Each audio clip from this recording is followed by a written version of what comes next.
देखो गाइस, ये रेनू का स्टॉक है ना। यहाँ पे ये प्रॉपर रीटेस्ट है, यहाँ पे ब्रेकआउट दिया है और ये जो पिछला वाला हाई बनाया है इसने, है ना, ये पिछला वाला जो हाई बनाया है, अगर हम इसको भी माने तो ये देखो, ये जो इसने ट्रैप लिया है, ये मतलब अगर यहाँ से ऊपर जाता है ना, तो ये जो है नीचे का पार्ट ये ट्रैप हो जाएगा, है ना। और ये ट्रैप किसका पार्ट है? ये इस बड़े पैटर्न का रीटेस्ट है ना। यहाँ पे ये चीज़ बहुत समझने की है कि ये बड़ा लेवल है और एक दूसरा लेवल है और इन दोनों के बीच में एक ट्रैप है, और जब भी इसमें से दोनों में से बाहर निकलेगा बुलिश के लिए, तभी ये एक बहुत ही अच्छा एक पैटर्न बन जाता है ट्रेड के लिए। और इसका हम टारगेट भी ऐसे कर सकते हैं, एक तो यहाँ से यहाँ तक, यहाँ से ऐसे, है ना। मतलब ये टारगेट जो है वो लगभग यहाँ तक 38%, ठीक है। और ये 38% में जब भी एक बात याद रखना, इंट्रा पोजिशनल करोगे तो ये 38% तुमको रिस्क टू रिवॉर्ड से क्या हो सकता है, मतलब अगर 15 मिनट में अगर एंट्री देख रहे हो, है ना, अभी समझो यहाँ से बुलिशनेस इसकी चालू हो गई है कि यहाँ से ऊपर ही जाएगा। जैसे ही ऊपर गया, फिर यहाँ पे कोई भी 15 मिनट टाइम फ्रेम पे अगर तुम ट्रेड लेते हो, है ना, 15 ने तो 5 मिनट पे, फिर रिस्क टू रिवॉर्ड सिर्फ इमेजिन करो कि कितना होगा, है ना। रिस्क टू रिवॉर्ड सिर्फ इमेजिन करो। अभी देखो, ये प्रॉपर इसने रिटेस्ट भी दिया है बराबर लेवल पे। अगर समझो यहाँ पे अगर एंटर हो जाते, हो सकता है कि यहाँ पे स्टॉप लॉस भी हिट हो जाए, लेकिन अगर समझो यहाँ पे हो जाते तो यहाँ पर रिस्क कितनी होती? 1.7%, ठीक है। अगर यही और अगर कम चाहते हो, मतलब ये कैसे है, जो भी ट्रेडर एक एक लेवल पार करते जाता है, मतलब थोड़ा बिगिनर होता है पहले, फिर बाद में और कुछ करता है, थोड़ा थोड़ा जब जैसे जैसे एक्सपीरियंस बढ़ते जाता है, वो अपना टाइम फ्रेम कम कर सकता है ना। अभी समझो 5 मिनट में गए, यहाँ पे इसने प्रॉपर रिटेस्ट किया, कोई कोई यहाँ पे भी एंट्री कर सकता है ना। लेकिन एक ट्रैप, देखो ट्रैप के बाद ही मूवमेंट आती है, और ये जो एकदम मूवमेंट है ना, ये क्योंकि स्टॉप लॉस हिट हुए हैं, बहुत सारे लोग हैं यहाँ पे, बहुत सारे लोग बेरिश बैठे थे, ठीक है। तो ये यहाँ पे देखो प्रॉपर इंसाइडर भी किया है। हम अगर यहाँ पे भी कोई ट्रेड करते हैं, तो फिर अगर यहाँ पे करते इसकी दूसरी रिट्रेसमेंट पे, तो भी 1.3, ठीक है, 1% के आसपास। मतलब अगर 38% का अपन सोचते हैं, तो फिर 1:38 यहाँ पर रिस्क रिवॉर्ड हो जाएगा, है ना। इसी चीज़ में हम इसको कम टाइम फ्रेम में भी और पकड़ सकते हैं, मतलब क्लैरिटी हो कि यहाँ से है ना प्राइस रिवर्स जाने वाली है ना। अभी जैसे नीचे आ रही है, अगर यहाँ पे स्टॉप लॉस हिट भी हो जाता है, तो फिर हम दूसरा ही कोई भी सपोर्ट लाइन देख सकते हैं, यहाँ पे कोई भी सपोर्ट लाइन, ठीक है। और ट्रैप्स बहुत ज़रूरी है।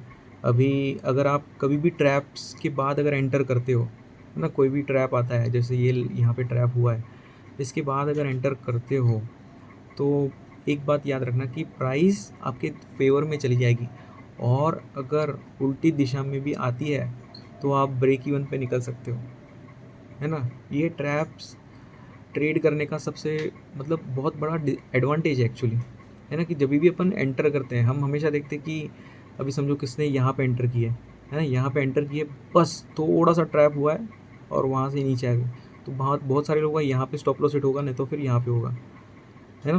तो देखो स्टॉप लॉस का एरिया में एकदम खटाखट खटाखट फटाफट नीचे आए, मतलब इतना भी ज़ोर से नहीं आया, लेकिन आए नीचे। तो वही है कि जब भी अपन ट्रैप से जब भी एंटर करते हैं, तभी अभी देखो समझो, ये अगर ट्रैप कोई बैठा देख के बैठा रहता कि मैं ये ट्रैप को ट्रेड करूँगा, यहाँ पे ट्रैप लेगा, फिर मैं नीचे ट्रेड करूँगा, तो अगर समझो कोई यहाँ पे अगर ट्रेड लेता है नीचे जाने के लिए, तो क्या होगा, वो अपना जैसे ही एंटर करेगा ना, वैसे प्रॉफिटेबल पोजीशन दिखेगी उसको, है ना कि वो यहाँ से प्राइस यहाँ पे जा रही है और यहाँ पे टाइम पास करके फिर वापस नीचे आ रही है, वैसे कुछ नहीं। मतलब एंट्री के बाद सीधा मूवमेंट, फिर अपने को एक टाइम मिलता है कि ब्रेक इवन पे निकल जाने का, है ना। हो सकता है कि ये यहाँ पे जाके यहाँ से ही इसका जो हाई है वहाँ से रिटर्न आ जाए और एक बहुत बड़ी मूव मिस कर दे, लेकिन ग्रुप ऑफ ट्रेड्स में ब्रेक इवन में निकलने की भी एक बहुत ही अच्छी इम्पोर्टेंस है ना। ये डेली में और सॉरी वीकली में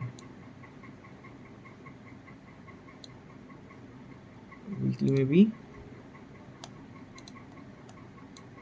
देखो गाइस, जैसे ये ब्रेकआउट दिया उसके बाद फर्स्ट रीटेस्ट, फर्स्ट रिट्रेसमेंट है एक्चुअली, रिट्रेसमेंट के बाद ये पैटर्न, फिर ये इसका ब्रेकआउट, फिर रीटेस्ट, है ना। मतलब ये इसने ब्रेकआउट दिया है, और अगर ये प्राइस जा सकती है ना ऊपर तक, तो ये यहाँ तक जा सकती है, ये लेवल तक।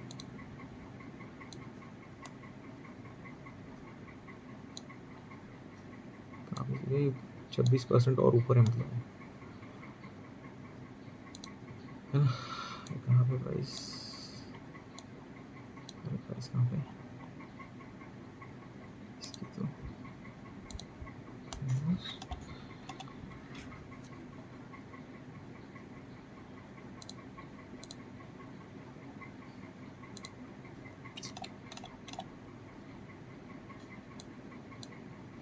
इधर चली गई प्राइस,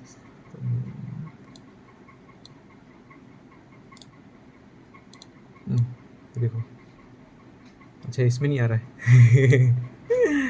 ये है 120, ठीक है, ये 120 तक मतलब इसकी मूवमेंट है। तो ये एक बात याद रखना, ये जो स्टॉक है, जो भी जब भी रेड कैंडल दिखती है, मतलब ये देखो मंथली टाइम फ्रेम है, मंथली टाइम फ्रेम में जब भी रेड कैंडल दिखती है ना भाई, अगर मतलब मैंने बहुत सारे कंपनीज निकाल के रखे हैं जो ब्रेकआउट्स दे के रखे हैं जिन्होंने, तो ग्रीन के बाद जैसे ही रेड आता है ना, तो मैं वहाँ पे एक्टिव हो जाता हूँ, है ना, क्योंकि वो रिट्रेसमेंट के बाद ग्रीन आने वाली है, और ग्रीन हमेशा बड़ी होती है ना। करेक्शन मूव हमेशा छोटी होती है, और जो इम्पल्स मूव होती है वो बहुत बड़ी होती है।